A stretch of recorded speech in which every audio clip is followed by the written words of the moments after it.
All right, welcome to another edition of Vegas Bad Boys of Podcasting. It's I, DJ Impact, here with Sin City Steve. We got King Lucky with us, man. It's good to see him back here, the original bad boy. Definitely. And we got Rob with us here, our Las Vegas comedian. It's good to see you, man. We don't have Matt Michaels in Sin City this week, but we'll have them when we have them. All right. So with that, we are at 3 counts, and we got 3 good topics for you. And we want you who are watching us live to make sure you put all your comments in the chat box, YouTube, Twitch, and Facebook. Make sure you put them in, and we'll try to get them in as we see fit. All right, fellas, let's get right into 3 count. It's time. Vegas Bad Boys of Podcasting present 1, 2, 3. Count Talk. Count Talk, baby. And here is our first one, 1. which is WWE cuts notes more on who and how many people were let go. Dana Warrior update, WWE HQ meeting call. This was all from WrestlingHeadlines.com. Now, the most I'm going to read is just the first few sentences, and then we're going to just get right into it. And it reads off by saying, of course, Friday layoffs at the WWE HQ in Stamford were completed by 6 p.m. Eastern, if not shortly before. Now, PW Insider report that more than 100 plus employees were let go over the course of the day. The cuts were expected as the company is restructured following Endeavor's acquisition for the merger of WWE and UFC to form TKO Group Holdings. WWE President Nick Khan issued an internal email to confirm that the layoffs were done, and he thanked all the employees for their understanding. He also asked everyone based in Stamford to report to WWE HQ this coming Tuesday for a staff meeting. Now, Friday was described as a rough day for everyone in the company, whether they were let go or not. And it was confirmed that no talent cuts were made on Friday, and they were never planned for this week. It's still rumored that cuts will be made to the talent roster soon, but nothing has been confirmed. All right, let me just stop right there. And let me go right over to you. How about this? Why don't we go over to you, King Lucky? Get your thoughts on this.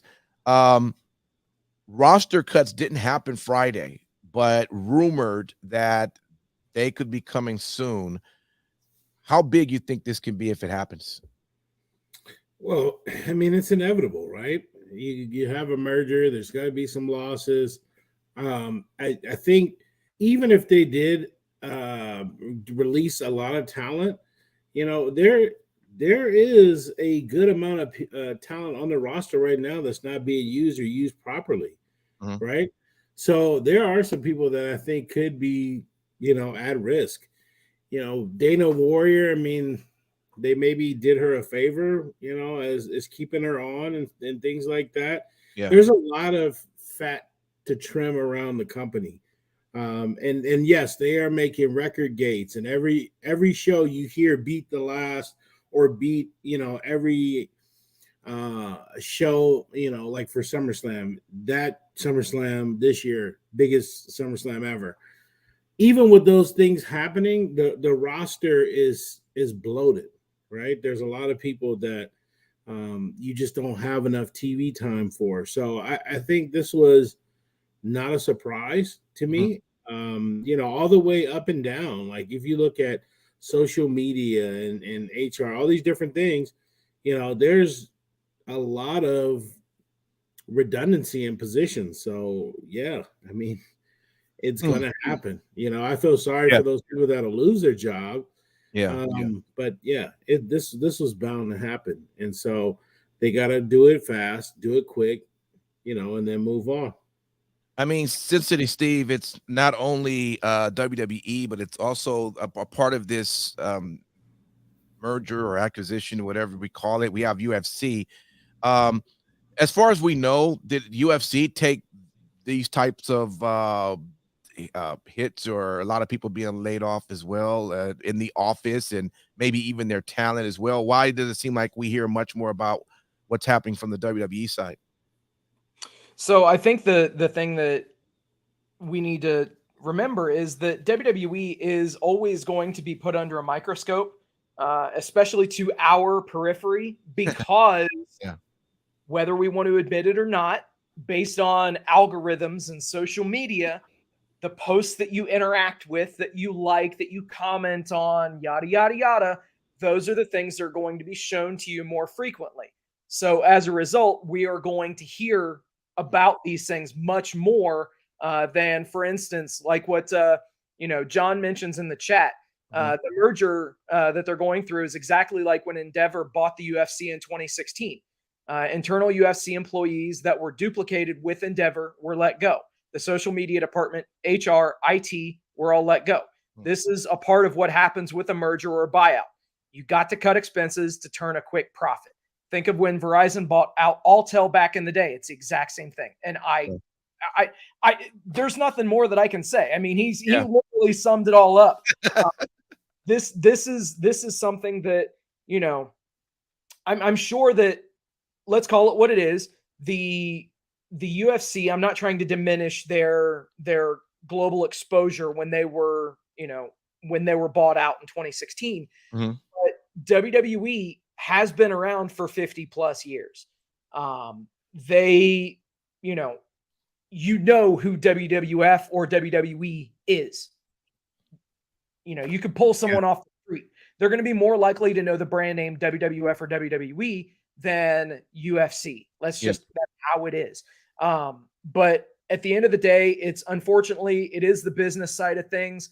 And if you have duplicate teams doing the same job function, unfortunately, you have to look at what avenues can make the company the most money and be as efficient as absolutely possible. So this was unfortunately a move that was going to be made. Rob, we've since we've known WWE, it's always been ran up under a McMahon, and now we're going to have this company ran by Endeavor. Do you think there's any concerns about what we could expect having this company now be the one in charge? Remember how Vince McMahon got there? Vince McMahon would talk about, he would go, oh, well, back in the day when my dad ran it, there were a bunch of little territories and you didn't cross over territories. And I said to my dad, well, fuck that. I'm buying them all. I'm going to go to each one of them. I'm going to get their key talent. I'm going to buy them out. Now he's an old man and he goes, all right, my kids are going to run it. My son doesn't want it. Not really. So it's going to be my daughter and my son-in-law, and they have the chops and I train them into bullshit. He screwed them over, backdoored them, and sold it to somebody else. And he sold it to a company that wasn't as controversial. Because remember when we thought it was all going to be the Saudis? Oh, my God, that didn't go over. Right. And we don't need to have that conversation. Right. But is there going to be a company that's going to run it with the same type of zeal, for better or for worse? As much as we can bitch about that program, we can bitch about that program because he found a way to keep it relevant year in and year out. Oh, there's a drug scandal? Fine. I'll put CM Punk in there and we'll have a clean, straight edge champion. He always found a way to keep turning the corner. And now we've got another Tony Khan type situation where it's like part of some other company's portfolio. It's not the whole thing. It's part of a portfolio of programming. So you lay off all these people, redundant positions. Got it. But here's the problem. Now your talent, your backstage guys who do all that production work, now they're doing it for more than one company. So are they going to have the same instincts on how to promote the same talent or different talent for them? Or are they going to just go, oh, this is just another version of UFC and we can do it the same way? I'm expecting, not in the immediate, I'm expecting 2 years from now, I should say, the landscape of WWE is going to look freaking different. And it's because you won't have Vince McMahon constantly, pulling the strings. Now, sometimes it's better. They would say he would change the course of a match 20 minutes before, like what he did with Sasha Banks' tag team match, where he told them 20 minutes, oh, yeah, sorry, you guys are going to drop your belts to the Iconics. Sorry. So there's good and bad with that. But as a whole, I don't know if it's going to be treated the same way. Because we see what happens when other companies get bought out by somebody who's not specifically in that arena. We complain right now about how Tony Khan treats wrestling. We complained in the past, at least I did, about how Dixie Carter handled things. We're just going to get some account executive to just, here, you take care of the WWE account, the wrestling account. It could be treated that way.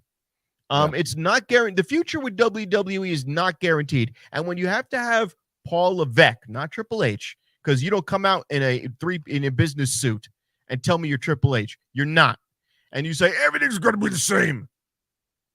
No, you wouldn't have to tell me that. I'm a salesman by trade. If you have to tell me that everything's going to be the same and sell me on this idea that nothing is changing, Jedi mind trick, nothing is changing, then something is changing, because you wouldn't have to tell me. You would just go, here's another Raw. It's another SmackDown. It's another NXT. So I don't buy it. I think once the smoke clears, they're going to start making some radical changes. They're going to take, and also expect to see, some guy didn't make it in UFC. Well, give him a run. Give him a title run. Do a Ronda Rousey treatment on a few people. Yeah. I'm not saying it's guaranteed, but I also don't think it's going to be business as usual. And you're going to see a diminished interaction from Hunter. Much diminished. Expect it. Because there's no reason to have this guy in there. If you were not going to let him and his wife, your daughter, run the company with your money and keep that legacy going, then why do you need him? She ditched. Either they fired her and they said, bye, play nice on camera, or then he's not long for this world either. And with that, Shawn Michaels and a whole bunch of other people that are guiding the course of the talent. So when 6 months ago, all of a sudden Paul came back in and you had all these wrestlers coming back. Remember when they all came back about a year and a half ago? When you saw Braun Strowman come back and you saw Bray Wyatt come back and it was looking good. And everyone was like, oh, wow, these are the people we want to see. We don't want the same 5 talent just doing, circling the toilet bowl. Yeah. Okay, well, now you got it. And then what happened? It fell off again. Because we're all these people, freaking Rotunda died. Wyndham Rotunda, no, he was supposed to have a push, and they botched it for one reason or the other. They gave him a fucking Sprite neon light glow tube fest match with LA Knight. They put LA Knight to the moon, and they dropped Bray Wyatt right on his damn head. And that was Uncle Howdy with the mask. He was working on that gimmick forever and a day, not just to put his brother over and increase that Rotunda family talent, but actually have a really good gimmick where you don't know who's who. And it was really good. And I was getting into it. And they started to bring Alexa Bliss back into it. And now we were going somewhere. And now it's like, oh, well, who cares? We'll let these other guys take care of it. It's their problem now. Wow. And let me, I got you there. I will say this, John did, and I kept the comment on here. He said, hey, Dana White made an interesting comment during the press conference following the merger. The UFC fans aren't WWE fans, and only few WWE fans are UFC fans. I guess Lucky and I are in the minority in there. And I'll just say this right quick, King Lucky, on that. I've never bought into the idea that they were the same fans. You listen to me. I know that you sit and you watch UFC, but how many times do you ever see me invested in anything UFC? I don't care about nothing about UFC, and I'm the biggest WWE fan. Same thing with Sin City. I never see you invested in anything UFC. Rob, I don't never see you. How can you say how do you feel that there is that just because it's both, I guess, combat fighting or it's the same audience. Same audience. No, it's not. It's not.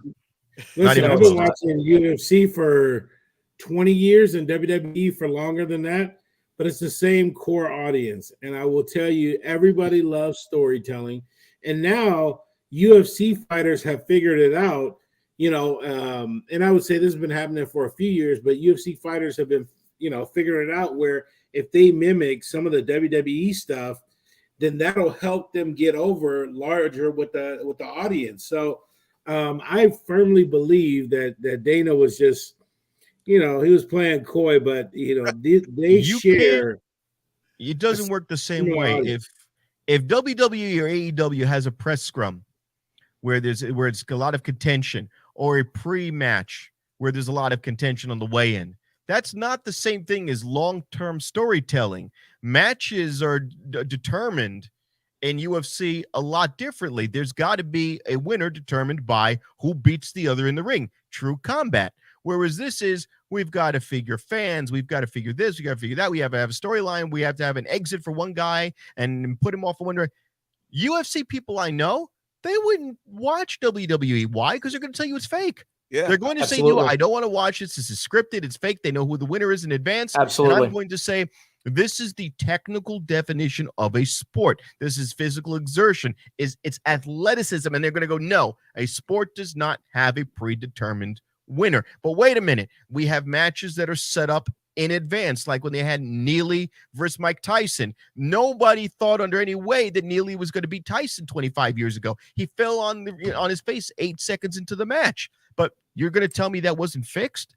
That's not scripted? But by and large, a lot of those matches aren't scripted. There isn't a lot of stuff that's predetermined in UFC. All right.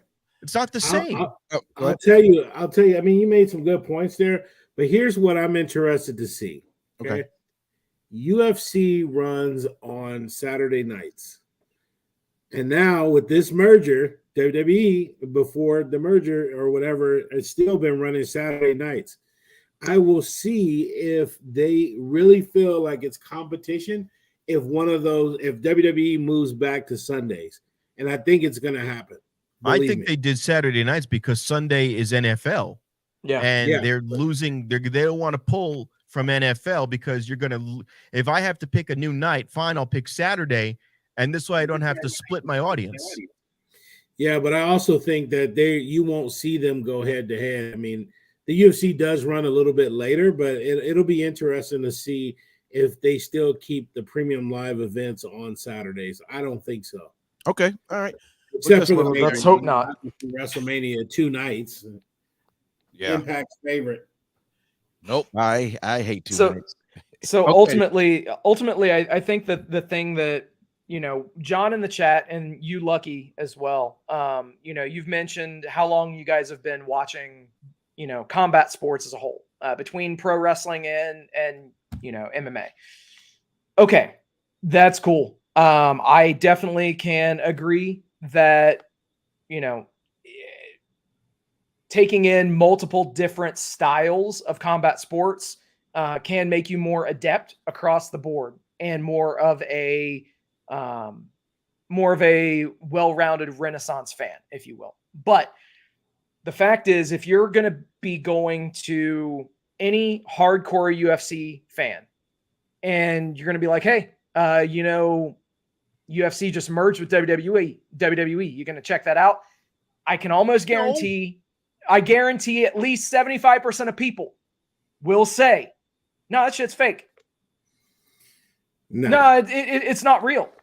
So why should I do that? Likewise, you'll have those wrestling fans like myself who have watched UFC shows in the past, who have spent the money for them, only for those main events to go a minute. Yeah. Oh, a minute. Yeah, well, that too. That too. But honestly, you have the unfulfillment of a super fast main event, or you have some bullshit happen where a fighting commission makes some sort of a ruling, or you have a referee stoppage, or any of these things that, quite frankly, you don't get very often at all in a worked environment. I think that it's great for Endeavor as a whole to project that they want every WWE fan to be a UFC fan and vice versa. However, I don't see that being executed to perfection.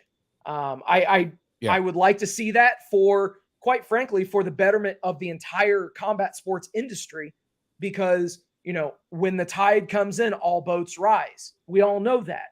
Yeah. But at the end of the day, you're going to have those people that are going to stick with their loyalty brand. We see it in fucking pro wrestling. You're not going to get certain WWE fans to even tune into AEW.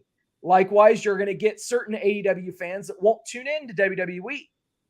And now you're asking those WWE fans to go watch a completely different sport with completely different presentation, completely different rules. And oh yeah, by the way, a whole crop of names that they're going to have to memorize and learn all about.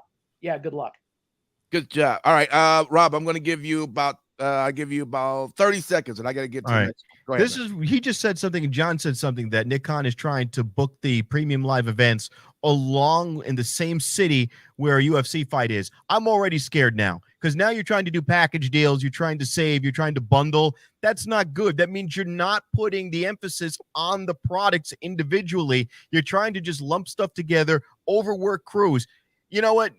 Breaking the fourth wall, he sees, DJ Impact sees me at my day job, and they fired a manager position altogether. The guy who physically puts all the furniture in my store. When they fired him, they put more responsibility on everyone else to cover the slack, and they didn't know how to do the job that guy did. So you're asking a lot of people to now be wrestling guys and add another cap. They're not going to be able to do it. And if you're going to try to lump a bunch of programming in the same weekend to save a buck, that's not a good start. That makes me nervous. Okay, I got you. Man, all right. Good stuff, y'all. Let's move right over into our second count. Should be a fun one. Leading WWE talents catch wind of Jade Cargill's potential AEW exit. Now, after I read this, I have a little bit of an update, but let's go ahead and read it first. It says, the wrestling world abuzz with speculation on Cargill's post-AEW journey. The pro wrestling circuit is abuzz with whispers and speculations around Jade Cargill, the rising star who has been making waves in AEW, is reportedly on the brink of a significant career shift. Recent reports suggest that Jade Cargill might have concluded her stint with AEW at Rampage, with her contract seemingly near its end. The rumor mill is rife with talks of her potential move to WWE. Sean Sapp of Fightful has highlighted that Cargill's name is currently on the lips of several top WWE superstars. The chatter about her possible WWE debut began gaining traction just last week. And interestingly, backstage discussions about Cargill's anticipated arrival were a hot topic at WWE Raw. Sources reveal several top-tier WWE talents had already caught wind of Cargill's potential move to the company. Now, while financial motivations often drive career decisions, it's worth noting that monetary gains don't primarily drive Jade Cargill. Her decision to transition from AEW doesn't stem from financial needs. Instead, it seems she's seeking a platform to further hone her, showcase her skills, and WWE might offer that stage. Now, adding fuel to the fire, Cargill already shares a camaraderie with some WWE stalwarts, including Charlotte Flair. And this existing rapport might make her integration into WWE locker room smoother and swifter. And as a wrestling company eagerly awaits official announcements, one can help but wonder about Jade Cargill's impact on WWE should she decide to make the switch. All right. And then, of course, I eventually get the message earlier this morning that was quoted, I guess, from the Wrestling Observer. It said, report, Jade Cargill expected at WWE Performance Center this week. Cargill's AEW contract has reportedly expired. Okay. So before we get into this, just allow me just 30 seconds to do a little bit of bragging. It's very difficult for me to try to go back on all of the shows. We're up to episode 760. And but I remember earlier on, I said that if WWE would ever be interested in anybody in AEW, I had two names. I said it would be Jade and it'd be MJF. And at that time, I wish I could find it because I'm pretty sure Matt Michaels probably called me all types of names and said all types of ridiculousness. But I'm not shocked at this. And by the time when I made that prediction, it had nothing to do with the fact that Jay was on fire and just winning. She was losing matches, but she had that look. It was just like, dude, come on. The idea of her being able to show her having a match against like a Bianca, come on. We know that the look of that looks great on paper. It looks great like that on screen. Why are you both giving me a look like that? Am I saying something wrong, Steve? She was undefeated. I said she was undefeated. No, she was undefeated. You were saying she was losing matches. Oh, well, no. Well, what I meant was she wasn't looking great. Wait, Sin City, you're on mute. What'd you say? So I was trying to be courteous. Sorry. But no, the only match that she lost was a tag team match with Cody and Red Velvet and Shaq. Right. You know what? And You're then- right. My bad. I didn't mean the fact she was losing. It was the fact that she was green. That's what I meant. She was by that. winning and unimpressively winning. There you go. It wasn't believable. That's what I meant. Yeah. All right, but let me jump right into it, and let me start with you, Sin City. This is. I mean, this was a gal that arrived here in AEW, and Yeah. what's your take now? Hearing that looked like she's crossed over to the better side. Let me start. Let me rephrase that. How do you feel knowing she's crossed over to WWE? So the fact is, I'm fine with it. Okay. I'm completely fine with it. And whatever is the best for her living situation, and her family. That's the key thing. But I do have to say this. Yeah. All those people that said, "Oh, Jade's too green. She doesn't need to be on TV. She needs to put in more prep time and do all this kind of shit." Okay. Are you going to say the same thing when she shows up on your TV next week? Because if you buy in and just say, "Oh, she's fucking awesome, push her to the moon," then you're a fucking hypocrite. Yes, I'm talking to whoever's hearing my voice that has said those things that will inevitably tout her praises as soon as she comes into a WWE arena. Yeah. Keep in mind, she's still green. So Well, the question would be, yeah. is she still green though at the point of when she left AEW? Green definitely from the beginning, but have anybody been saying she's been that way from the beginning towards the end? Because towards the end, Yeah. I think people were kind of liking it a lot more. People were still making the complaint that she was too green to have the. Okay. So that's what I'm saying is, for those people that haven't made comments of it and only spoke about her presence, because quite frankly, yes, you can be lacking in the in-ring department, but as long as you have a presence, quite frankly, that's enough to carry you quite a way in the business. And I'm not trying to diminish the work that Jade's done by saying that. I'm not saying that whatsoever. Please don't misconstrue. What I am saying is that she definitely does have a way to go, but at the end of the day, she's put in some work. She definitely has improved. Yeah. And she's shown a lot of desire, a willingness to learn. And as long as she continues to do that, I got no problem with anything that they do with Jade Cargill. Because keep in mind, Jade Cargill actually was at a WWE tryout, and they technically had her first before AEW did. And they saw the error of their ways. Rob, so what is what's your take on this? Do you believe that do you believe that for those who are watching this, do you forget how freaking hot she is? Yeah, no shit. Do you know how no quickly shit. this camera is going to go off when this show is over? As I'm looking up all of her damn pictures. Do you forget this is still WWE? Even Endeavor can't fuck this up. She's fucking hot. Okay? Yeah. But she can do whatever the hell she wants to me. Jade, I'm going to give you my phone number and my address. Please. I'm sure Brandon do whatever Phillips you will want love with that. me. Sit on my face. I don't care.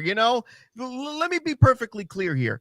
Yeah. She comes up dressed up like She-Hulk, looks like She-Hulk. She comes up dressed up like Storm, looks like Storm. She comes out and she does athletic moves and crushes everybody. So every time she wrestles in AEW, I'm angry because there is no reason why she would not beat the shit out of every AEW woman that's ever held that belt. There would be no way she would not be able to beat Rio. Oh, you got to put Riho in the ring with her? Come on. No. Jesus. So let's cut the shit. Okay, She's so freaking over. Does she go right to the top, or do we start her at the performance? No, center? because again, remember what I said earlier. Right now, WWE is still has most of its influence on things until Endeavor decides to go whatever way they do. In a sane universe, you would go, okay. First of all, in a sane universe, you would go, we don't care about other brands. We're going to say that you came from another roster, another promotion. Hey, hot from AEW. We got AEW's top woman performer. Did she have the belt over there? No, but that's stuff that could be used for mic battles. Great. You were their second best woman. Who cares? Beat me. Okay?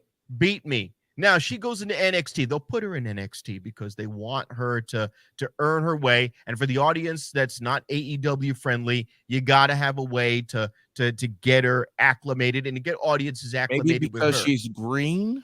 No, she's not green. First of all, she doesn't have to say much. She's another LA Knight. She can go and go, I'm that bitch. Okay, great. In WWE, with the right guidance, she could go nuclear fast.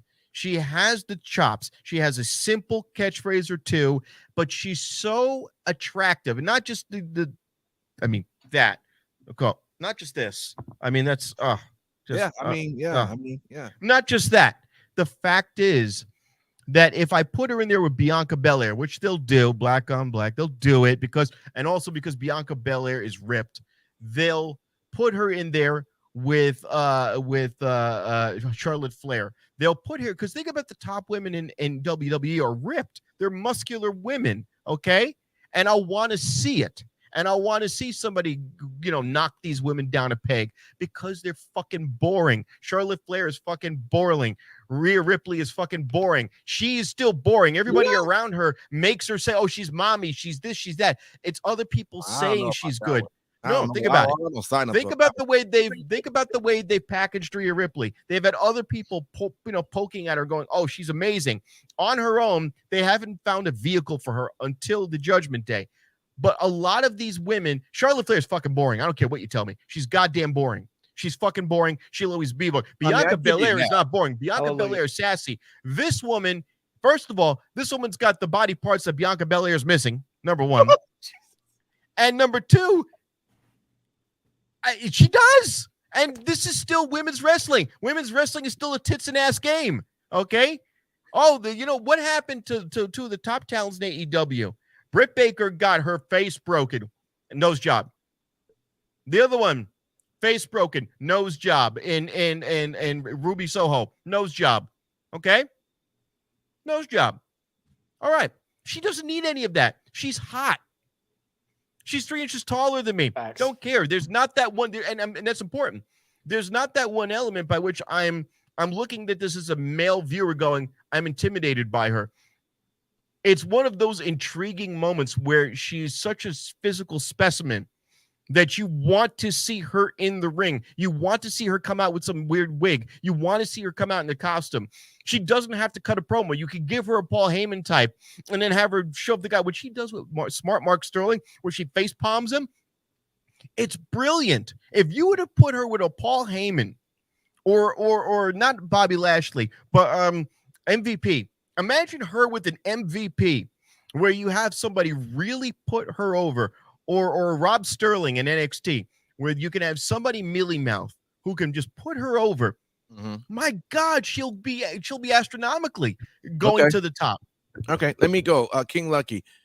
I mentioned she's hot. Yeah, you did mention that. And for folks that I don't know who's not watching us live, Rob has turned his background photo into a Jade photo, a very hot photo, I must say. King Lucky, what's your take hearing this news? Everything seemed to happen so fast, but what do you think? Impact, cut the shit. That's all I gotta say. Listen, what? It is a dream. How they passed on her, I don't know, right? I don't understand how they passed on her, but you listen, you could say they had a lot of very talented women at the time, and so maybe they just looked at, but they're taking a different approach now, right? So they're that's all they're hiring is athletes. But Jade Cargill, hopefully they don't change her name. God, I know I'm asking for a lot, but hopefully they'll give her a fucked up last name. What about just Jade? Just Jade. Okay, sure. But you look at her, and yes, everything that Rob said, dude, she is a star, an absolute star, right? And so you see why they kind of fast tracked her in AEW. You see why they gave her a streak. Everything that they did with her was spot on. It was great. And so now I think she saw an opportunity where she could go. She made a hell of a name for herself in AEW, right? Yeah. And even to say that she's green, like has been brought up a couple of different times, right? But I just watched her match with Chris Statlander on Rampage, excuse me, and it was phenomenal. It probably was the best match that I've ever seen either woman wrestle ever. Like they knew the spots, they hit everything, and if she's going into WWE like that, bravo. Now I will say that I don't necessarily want to see her right away. I don't want to see her on the main roster right away. Maybe save her for Rumble. She cleans out the Rumble. You know, it's kind of a ways away. But I think you got to put her in NXT, you know, for a little bit. You know, maybe somebody brought up before 6 months, maybe a year. But I think you have to bring her along slowly because you already have so many top tier women on WWE. And I do think, yes, they do. Rhea's good. She's hitting a whole nother level.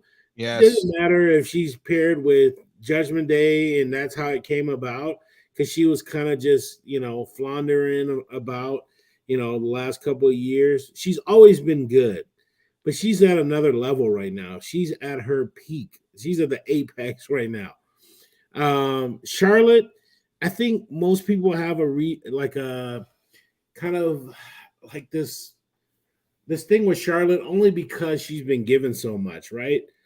But when you look at her body of work and the things that she's done or the moves that she does, she's great.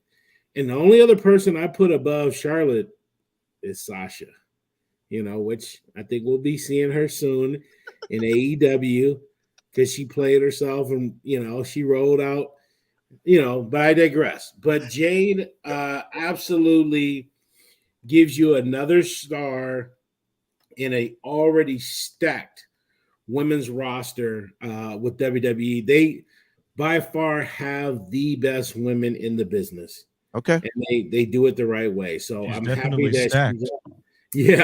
I'm happy that she's on board. To wrap this up, I love her cosplay stuff that she does. When she did She-Hulk, I mean, that was so good. And the show was there, and it just all lined up. And she did Storm. I mean, give me For the more of She-Hulk, that. she had the skin color. Like they with the lighting, that was, oh my God. Yeah, give me more of that, but on a larger scale now. And I'm not knocking anything that AEW's ever done, but WWE just knows how to put on the grandest product. You look at Bianca Belair's entrance from last year when she came out with the band and all that stuff. They just know how to do it. So now having her in the machine, she's just going to be that even much, much more of a star. Well, I'll make sure I get me a Jade shirt. All right. There we go.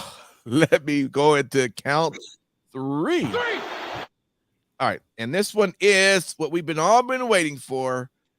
The full list of the 2023 PWI 500. Now, listen, we're not going to, of course, go through all 500 names. Don't worry about it. But just quickly, as we get going here, it says, if you do not, and this is from IT, which is In the Ring Wrestling. No, Inside the Ropes. I'm sorry, I'd be making up my own titles. Inside the Ropes Wrestling.com or ITRWrestling.com. If you do happen to take exception with some of the rankings below, be sure to consider all the criteria that Pro Wrestling Illustrated factors into the assessment. The time period that is considered is July 1st, 2022 to July 1st, 2023. And that PWI factors in 6 key aspects. 1, win and loss record. 2, championships won. 3, quality of competition. 4, major feuds. 5, prominence within promotion, and 6 overall wrestling ability. All right, guys. So just to kind of get us going here, let me just ask. This is what I find most interesting. How about this? Number 1, Seth Rollins. Number 2, Roman Reigns, and number 3, John Moxley.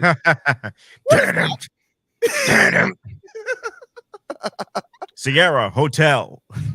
Yeah, no shit. I mean, that's gotta. What is that? That's saying something, though, right? I mean, come on. I mean, it's. I mean, they're putting in work. You can't deny all 3 of them. I know one of them you guys want to hate on, but he's putting in that work too. Maybe not every week, but he puts in that work. You know. So, Yeah. what's your take? I don't hate Reigns. They screwed him by making him win in 39. They screwed him as much as they screwed everybody else. Okay. I'm not angry at him. I love you, Roman Reigns. And by not the as way, much as Jade Cargill. And by the way, number 4 was Gunther, and I just wanted to. Oh, number 10 was Cody Rhodes. So that's 1, 2, 3, 4 WWE in the top 10. All right, I'm actually shocked to see that. All right, what do you guys take? Let's go. Either one of you. Boom. Hey, listen, this is what I think, and mine's gonna be short because this list. When I saw that there's a wrestler on here named Corn Dog, like this list is just laughable, right? Yep. But Yep. here's the thing: like they have to figure out a way. First of all, it doesn't need to be 500 wrestlers. Okay, you don't need to have 500 wrestlers on this list because there's tons of people that let's say they just don't belong on the list. But I think what you got to do is maybe you shorten it down and you go, there's only a certain amount of spots per company, per like let's say independent. You know what I mean? It just doesn't make sense the way they do this anymore. And you know, I don't know. The list is so skewed, and you look at there's other people on here on the list that you've never heard of, and that's great for them. But they're above people that you know, and you're just like, okay, if I really don't know this person, and I read a lot of wrestling, or I watch a lot of wrestling, I see a lot of the independent stuff. Not that I watch it, but I see a lot of it through social media. If I've never heard of said guy, I mean, is he really that impactful? You know what I mean? So they got to find a way to switch things up with this. Maybe a top 100 or whatever. That's my take. Well, and not only that, they have this criteria list that supposedly with these 6 things it's going by, it's like okay. I mean, who we got here? I'm just kind of looking here. Okay. Like Carl Anderson, he's on the list, right? Brian Danielson. But I mean, like, has he been? You know, he was doing some stuff in AEW, but you know, and then you got like, let's say, I'm just gonna take this. Dolph Ziggler's on there, huh? Yep. Why? Where's Dolph at? He ain't even worked. Exactly. 393. Oh, 390. Mike Bennett is on the list, and Yep. 2 after him is the wrestler Beef. Okay. Yep. Everybody knows the wrestler Beef. Okay. How do you not know Beef? Okay. He was at your grandmother's bingo hall last week, walking over Legos. Come on, man. It's Beef. Beef, So- man. Future star of wrestling. Even Billy Starks is over AJ Styles. So here's my thing with Yeah. this entire list that I have a problem with. Okay.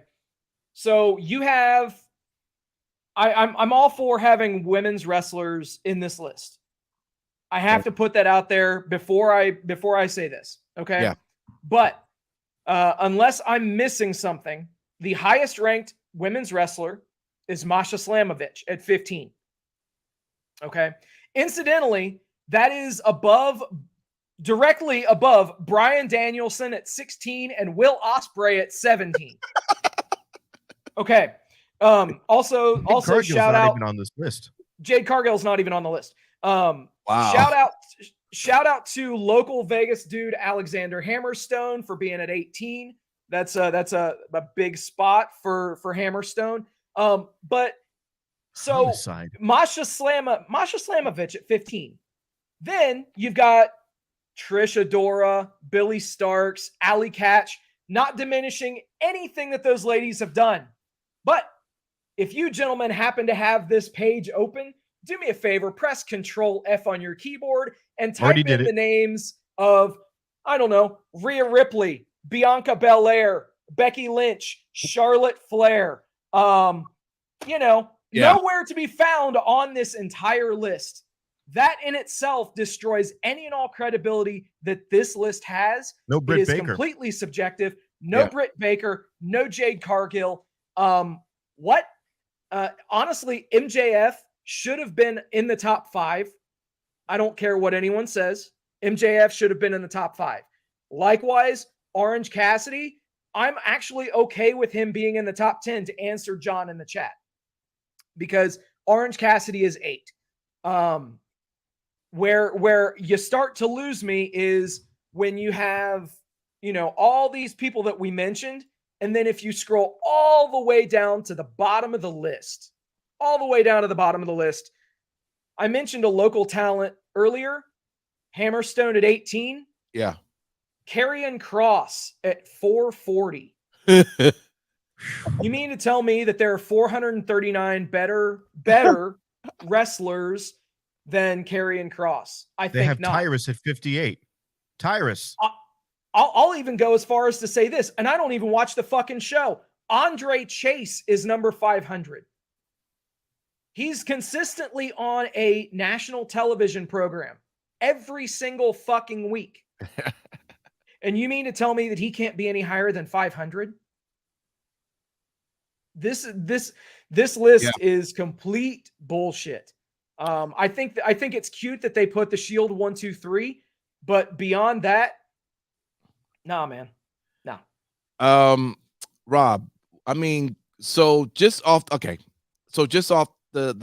top 10, you have your list open. You can see it. Oh, yeah, absolutely. All right, so just on the top 10, would you make any changes within absolutely the top 10? You would. Gunther does not belong in the top 10. I don't give a damn how long he's held that belt. Real?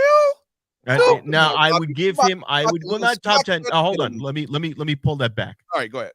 Not top 5.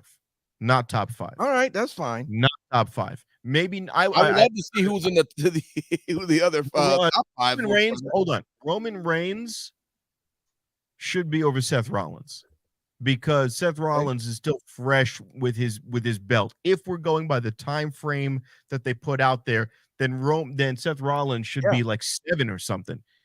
MJF should be number 2. Roman Reigns should be number 1. And El Hijo del Vikingo, sure, but I get 5. Okada. So Orange Cassidy should be top 5. Orange Cassidy, who can barely cut a promo by design, is so goddamn talented, such a draw, and fought every damn day, that the fact that you don't even have the Gunther, no. Orange Cassidy, Josh Alexander. Josh Alexander is one of these ones that almost feels like, we got to do something for Impact Wrestling. We want people to know that they exist too.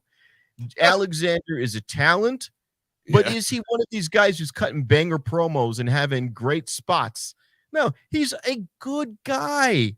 He's a good guy. He's not Alexander's the guy. But I get that. Let me ask you right quick. He did. John in the chat put the editors made the arguments on Busted Open that Roman Reigns is ahead of MJF because he had more meaningful title defenses in the timeline. Period. Well, I don't mind that. Here's my thing. And Bully said this. He goes, "Why are we letting non-wrestlers make the parameters?" And I agree with him. Look, I'm a fanboy. There's a buddy of mine who tried to do his own promotion, and he will tell you he has no money. He delivers pizzas. It cost him $15,000 to do a promotion, to do his own promotion, to do 1 3-hour show at the Boulevard Mall, and he had some decent talent. Okay. He had Nick Xander, and he had Funny Bones, and he had local guys who were pretty damn over. He had Sandra Moon, who's been on Impact Wrestling and on Dark on Elevation. Okay, it wasn't cheap to get these people, and he would tell you my perspective is different from yours because you're a fanboy. You're watching this show every week and you're reacting to what they're doing. I am preemptively figuring out what they're going to do based on what it would take to maintain the talent, what it would take for booking purposes, what it takes to write stories. It's difficult. And this is just from a guy who's doing this once every other year. Yeah. So I respect that. So if Bully Ray tells me the parameters are shit, then I'm going to believe the parameters are shit because you cutely put in Rollins, Reigns, and Moxley. Okay. I'm a comedian. We go to an open mic. The open mic guy goes, this is a bucket list. And then he picks the top 10 comedians that open every week at every major show. And you go, well, this is fixed. And Gunther, I mean, again, great. Gunther, I am the best guy ever. I am Gunther. I'm the ring. What? What the fuck? That's your I am the ring. Hold on. Let me fling my coat. Yeah, but Gunther's pretty dope in the ring, though. Yeah. That's number 4? Hold on. Let me get another lackluster year and a half of MJF with that fucking belt. You know? No, Not thanks. MJF. I meant to say, I'm sorry. MJF has talent. I'm talking about The Miz. Yeah. But that's my point. It's nice that you're a fan. It's nice that you write every day. Dave LaGreca, I'll be quick. Dave LaGreca was pissed about this. He goes, I'm right. I can't have guys who are only in the ring deciding this. Yes, you do. And Dave LaGreca would say, hey, look, the guys who are deciding the Football Hall of Fame are writers, not actual players. Let the players decide. Let it be a balance of players and journalists. Because the journalists, this list is shit. This list is shit. Okay. This list Incidentally, you mentioned Sandra Moon. Shout out to her for hitting 376. Yeah. Oh, yeah. Slamovich? Okay. Come on. The Bride of Frankenstein haircut? Okay. Really? Wait, hold on. She's in your top 20? No one knows who the fuck she is. She works at Sam's Town. Jesus. She cleans up after the fucking match is over. Fuck out of here. Okay? Let her come kick my ass. Guess what? Jade Cargill is going to protect me because I put her over tonight. Fuck out of here. I've done more shows than that stupid Russian bitch. Jesus. Okay. All right. Wow. Where's my bell? Here we go. All right. Oh, well, we got through that. Guys, I appreciate you. I thank everybody for showing up to the show tonight to hang out with us and to make all this possible. More importantly, I thank everybody who tuned in and hung out with us, put all your comments in, and who would download the show. We thank you for downloading, and we thank you for seeing you continue to represent and hang out with us. Like I said, this is episode 760, so we're just moving right along. We're gonna give our final thoughts from the fellas, and then we'll be calling it a show. But once again, always appreciate it for you listening to us. All right, let me start with you, Sin City Steve. What would you like to tell the good folks out there? All right. Thank you guys for hanging out with us tonight. Thank you for liking, sharing, subscribing, doing all the stuff that you guys do. We do this because you guys are amazing, and we appreciate each and every one of you. Thank you. Also, very special shout out to all the brave men and women serving this country, whether you're doing it on lands, foreign or domestic. Thank you for doing what you do so that we can do what we love to do. And last but not least, repsports.com, reppsports.com. Go there for all your pre-workout, weight loss, and general energy needs. Again, that's repsports.com. Use promo code Vegas at checkout. Save yourself 15%. All right. King Lucky, man, it's so good to see you. We got to have you on more, man. I don't know what to do to get this guy to show up, but No kidding, man. Yeah. It's money to have me on the show. I'm It's just teasing. I'm just teasing. All Hey, right. listen. Yes, I'll be back. I will be back Yeah. sooner than you know. Hey, and just keep one thing in mind. Like Mussolini. Until next time. John actually put this up. I didn't put the comment up when we started the show, but he put this, and I thought it was pretty funny. And I was like, okay, there we go. Yeah, no kidding. There's always one.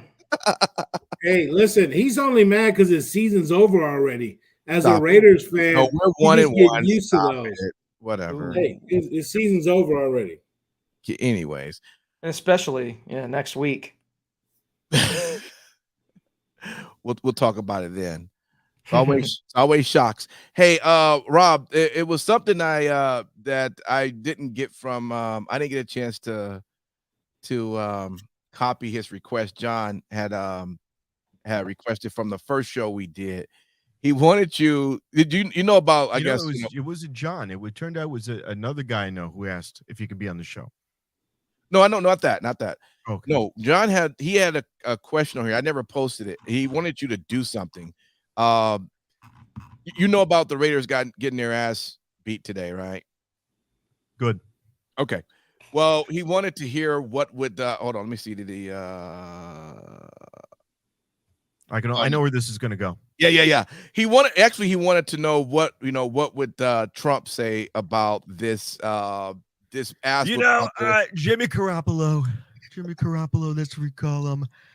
He really did a really substandard job. He's not a tremendous person. He really isn't. And Melania saw that, and she goes, "Why can't they make with better quarterback?" And I said, Melania, we've got to depart him. We're going to send him back to Estonia, and we're going to get your mother to be the quarterback. Because she knows how to complete a pass. You know, it's so sad, so sad. I haven't been this disappointed, by the way, and I'm disappointed a lot. You know, we're going to make the Raiders great again, and we can't. They're so terrible. And I was thinking to myself, because, I have so many great thoughts. I have so many great words. I was thinking to myself that, you know what? This is about as bad as when the Yankees had A-Rod. Remember when they had A-Rod for like 10 seasons? We couldn't get rid of him, and he was trying to bang girls at third base. And, why don't we just do that? Why don't we just send Jimmy Garoppolo? We'll send him to Tropicana, and he can go to the Orleans and pick up some $2 hookers. And you know what? Maybe he should just get in a Corvette and run somebody over. That's another way to get rid of him. Hey man, John just thanked you. He thanked you so much for that, man. Appreciate it. People thank me all the time. That's why I'm your president. That's why I'm gonna make America grab again. With that, Rob, what you want to tell the good folks out there, man? Well, first of all, I kept the hat on. First of all, I'm a Giants fan. I just wear this to cover my balding head. If you go from King to me to Sin City to you, it's a little progression. Each one of us gets a little bit more hair than the next guy.